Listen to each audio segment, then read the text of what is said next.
In 1862, the United States government signed the Homestead Act into law and told American families they could claim 160 acres of western land for free. All they had to do was live on it for 5 years and improve it. Tens of thousands of families loaded covered wagons with everything they owned and headed west across the Great Plains toward a future they could barely imagine. What nobody warned them about was the cold. Winters on the Great Plains dropped to -20, -30, sometimes -40 degrees Fahrenheit. The wind screamed across hundreds of miles of flat, treeless grassland with nothing to slow it down. And the families who had just built their first log cabins on that frozen prairie were about to learn something brutal about what a single wall of wood could and could not do. So, how did they fix it? They built a second wall. And that second wall, cobbled together from straw and snow and scrap lumber, raised the temperature inside their cabins by as much as 21 degrees. That was the margin between waking up to frozen water in the wash basin and not waking up at all. This is the story of how American frontiersmen with no engineering training, no textbooks, and no concept of building science accidentally discovered one of the most important construction principles in architectural history. It was 1638, and a group of Finnish and Swedish immigrants had just arrived on the shores of the Delaware River.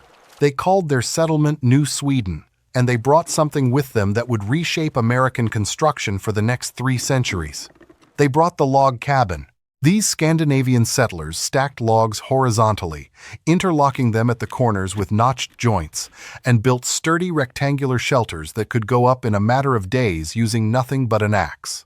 No nails, no metal hardware, no sawmill lumber, just raw timber and the knowledge their families had carried across the Atlantic Ocean from the forests of northern Europe.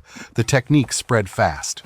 German settlers carried log construction into the hills of Pennsylvania and the Carolinas. Scots-Irish families adapted it and pushed the practice westward into the Appalachian Mountains. By 1700, the log cabin had become the standard shelter on the American frontier, and it would hold that position for the next 150 years. The reason was practical. Pioneers needed to clear trees from their land before they could plant crops. The logs they cut down became the walls of their homes. A single man working alone could raise a small cabin in 2 or 3 weeks. With neighbors helping, the walls could go up in a day. The oldest surviving log cabin in the United States still stands in Gibbstown, New Jersey.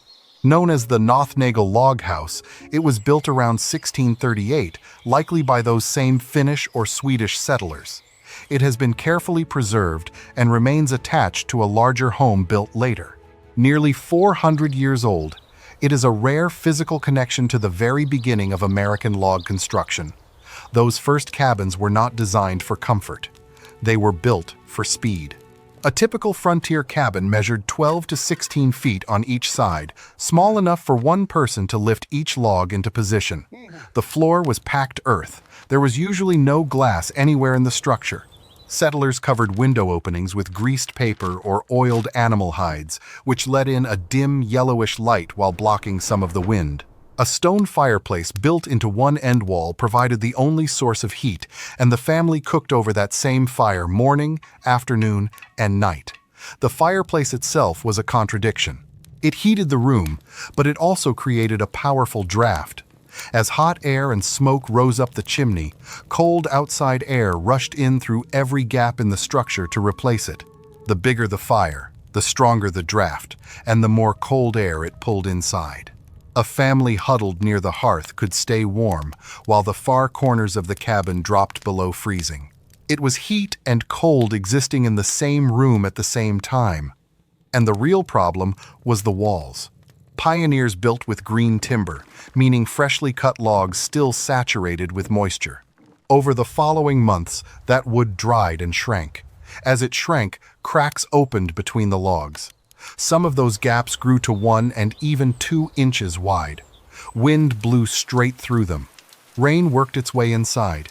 In winter, snow drifted against the cabin walls and melted through the cracks onto the dirt floor. To fight those gaps, settlers used a process called chinking. They wedged stones, wood chips, or dried corncobs into the widest openings to create a base layer. Then they packed a mud and clay mixture over the top, smoothing it into a seal. The mixture, called daubing, was made from clay for binding, sand to prevent cracking, and water to get the right consistency.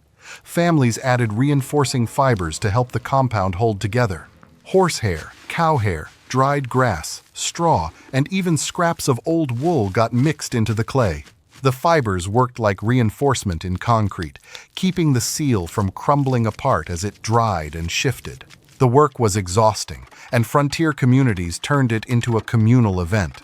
They called it a chinking bee, much like a barn raising or a quilting bee. Neighbors arrived at the new cabin early in the morning and spent the entire day sealing it together. Women worked shoulder to shoulder on scaffolding, pressing daub into the higher gaps while balancing on rough-hewn planks 6 or 7 feet off the ground. Children ran through the surrounding fields, gathering corncobs and flat stones for filler. The men mixed daubing compounds in wooden buckets and hauled them to the walls by hand. A single cabin could take an entire community a full day to chink properly. And even then, the settlers knew the work was temporary. Every seasonal shift would open new cracks. The women in frontier households were typically the ones who managed the reinforcing materials. They saved animal hair during leather tanning, collected straw from the barn floor, and set aside scraps of worn-out wool clothing specifically for mixing into the daubing compound. Nothing was wasted. A frontier wife looked at a pile of horsehair swept off the stable floor and saw wall insulation. That kind of resourcefulness was not optional. It was how you kept your children warm through February. Every spring, families whitewashed the chinking with a coat of lime. This served 3 purposes at once. The lime created a thin, hard shell that prevented the raw mud from shedding dust into the cabin. It was naturally alkaline and antimicrobial, which killed mold and discouraged bedbugs, spiders, and lice from nesting in the organic material. And after a long winter of wood smoke staining everything inside the cabin a deep brown, the fresh white coating signaled the end of the dark months and the start of a cleaner season. Chinking helped. Nobody denied that. But it was never a permanent solution. The mud cracked during summer heat waves and crumbled during the freeze-thaw cycles of winter. Settlers had to repack the gaps every single year, sometimes more often than that. Even when the chinking held, a 6-inch log wall offered less thermal resistance than you would expect. Modern building science puts the R value of softwood, the type of wood most pioneers used, at about 1.41 per inch of thickness. That means a 6-inch log wall delivers an R value of roughly 8. A standard modern insulated wall, by comparison, sits around 14. The pioneer cabin was giving families about half the insulation of a basic modern house. On a bitter January night, the fireplace carried the entire burden of keeping the family alive. The stones near the hearth would be almost too hot to touch. 3 steps away, your breath formed clouds in the air. Children climbed up ladders to sleep in lofts above the main room, where rising heat collected under the roof boards. But even the loft could drop cold enough to see your breath on the worst nights of the year. It was common in the 1800s to wake up and find the water in the wash basin frozen solid. Families piled on quilts and down comforters, stacking them 3 and 4 deep. Multiple people shared beds to combine their body heat. Parents heated stones in the fireplace, wrapped them in cloth, and slid them under the blankets before everyone lay down. The stones held warmth for a few hours, but by 3 or 4 in the morning, the cold had always won. And that is exactly why frontiersmen started building a second wall. The technique varied by region, by climate, and by whatever materials were closest to hand. But the underlying principle was the same every time. Create a gap between the cabin and the outside air. Fill that gap with something, trap the heat inside. On the Great Plains, where timber was almost non-existent and the wind never stopped, homesteading families came up with a method that sounds nearly absurd until you understand the physics behind it. They drove 6-foot wooden posts into the frozen ground, spacing them roughly 3 feet out from the walls of the cabin. Then they packed straw into the gap between the posts and the cabin wall, stuffing it tight from ground level up to the eaves. When the first heavy snowfall came, they packed snow over the top of the straw, compressing the whole structure into a dense outer shell. The result was an igloo wrapped around a log cabin. The straw trapped millions of tiny air pockets, and those air pockets slowed the transfer of heat from inside to outside. The packed snow formed a rigid barrier that sealed out the wind. Together, the straw and snow created what builders today call a dead air space between the cabin's log walls and the outside temperature. Dead air is one of the most effective insulation materials in existence, and the reason is counterintuitive. Air itself is a terrible conductor of heat, meaning heat moves through still air very slowly. The problem is that air likes to move. Warm air rises, cold air sinks, and the resulting circulation carries heat away through convection. But trap that air in small pockets, like the tiny spaces between compressed straw fibers, and convection stops. The air goes still, and it becomes a remarkably effective thermal barrier. Frontiersmen understood none of this science. They had never heard the word convection. They had no concept of R value or thermal conductivity. What they did know was that the cabin got warmer after they packed the straw, and not just a little warmer. Families who used this technique reported interior temperatures climbing by 15 to 21 degrees Fahrenheit compared to the same cabin without the straw wall. On a night when the outside temperature fell to -20, that meant the inside hovered near zero instead. Still cold by any modern standard, but survivable, especially with a fire burning and a loft piled high with quilts. In forested regions east of the Mississippi River, settlers used a different approach. Instead of straw, they nailed clapboard siding over the outside of their existing log walls. Clapboard consisted of thin, overlapping wooden planks, and colonists in New England had been using it to protect their timber frame homes since the 1600s. It was considered the dressy exterior finish, the sign that a family had moved beyond basic frontier survival into something resembling permanence. When frontier families nailed clapboard over their log cabins, they were doing more than blocking wind. They were creating a narrow air gap between the irregular surface of the logs and the flat back of the clapboard planks. That gap, sometimes only an inch or two wide, acted as a dead air space. The logs served as thermal mass, absorbing heat from the fireplace during the day and releasing it slowly through the night, the way a stone wall beside a campfire stays warm for hours after the fire dies. The clapboard trapped a layer of still air against the outer surface of those warm logs, slowing the rate at which the stored heat escaped into the winter night. The temperature difference was significant. Cabins with clapboard siding over chinked log walls stayed meaningfully warmer than bare log structures. The combination of thermal mass from the wood, sealed gaps from the chinking, and trapped dead air from the siding worked together as a system that no single element could achieve alone. Together, they pushed interior temperatures up by that crucial 21-degree margin that separated discomfort from danger. There was a preservation benefit, too, one that settlers did not fully appreciate at the time. The clapboard shielded the logs from direct exposure to rain, snow, and ultraviolet light. Moisture is what destroys wood structures, and the siding dramatically slowed the decay of the underlying logs. Many antique log cabins that survive today owe their existence to the fact that a frontier family nailed siding over them more than a century ago. That siding protected the logs better than any stain or chinking compound available at the time, and in many cases it protected them for 3 or 4 times longer than the period when the logs stood exposed. If you are finding this useful, hit subscribe. I cover forgotten history and frontier survival techniques every week. Here is an irony that the pioneers lived through without ever fully recognizing. On the treeless Great Plains, some families skipped log construction entirely and built their homes out of sod. They cut thick blocks of prairie grass and root-packed earth and stacked them into walls 7 or 8 feet high. Cottonwood poles laid side by side formed the roof frame.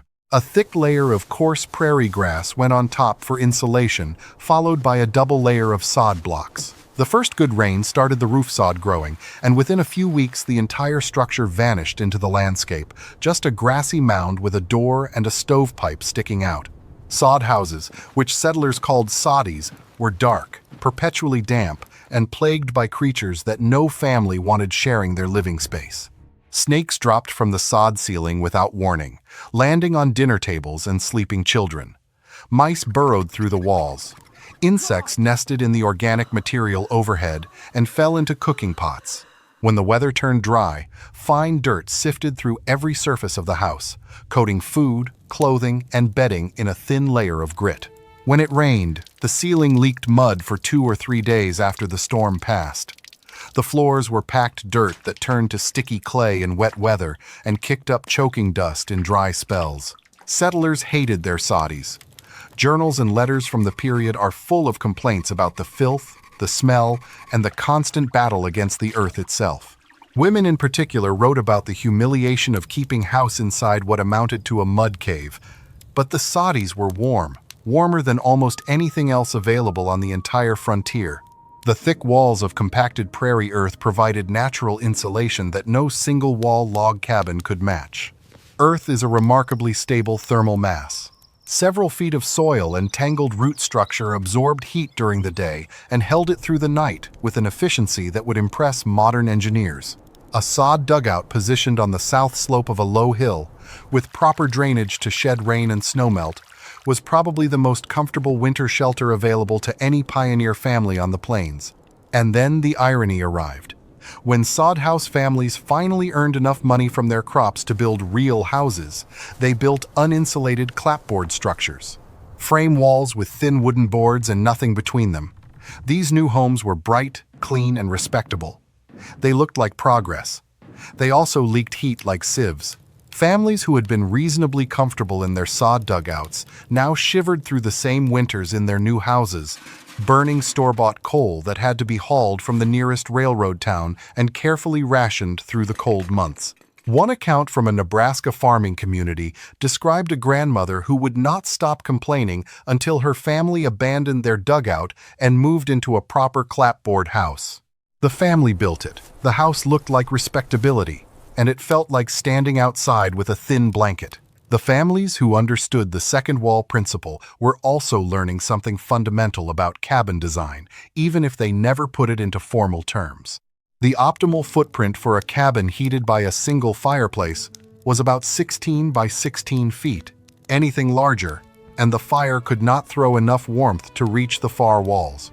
Anything smaller, and the space became impractical for a family of 5 or 6.